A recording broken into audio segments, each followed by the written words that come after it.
Qatari military says chief of staff at closing ceremony with Saudi king, while participant nation says one Qatari ship took part in exercises. Qatari forces took part in joint military exercises that ended in Saudi Arabia this week, in an apparent sign of some compromise among U.S. allied Arab states locked in a nearly year-long dispute.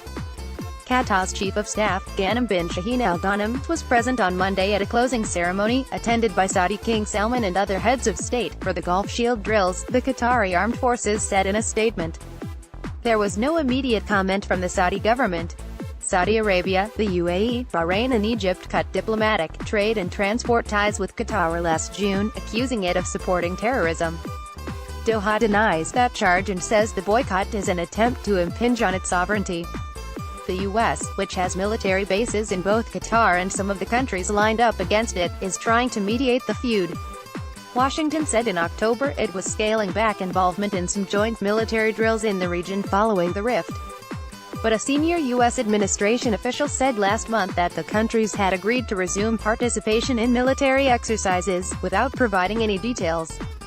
Qatar did not send a senior representative to an Arab League summit in the eastern Saudi city of Dhahran on Sunday that was attended by heads of state and government, and the dispute was not discussed at the gathering.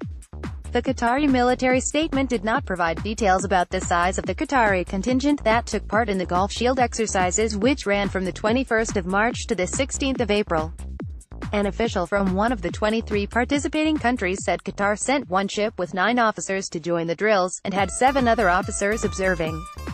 The Qatari flag was included on a graphic for the event, produced by the Saudi Defense Ministry, but pictures of the exercise released by official Saudi press agency do not show any Qatari involvement. The UK and the US also took part in the exercise, which covered a generic exercise covering a fictitious scenario in the defense of the Kingdom of Saudi Arabia. A UK defense source told me the UK deployed 4 members of planning staff to the exercise, but no combat forces, while the US is thought to have offered several hundred troops. Most analysts agree the exercise is focused towards Iran and a possible confrontation across the Gulf.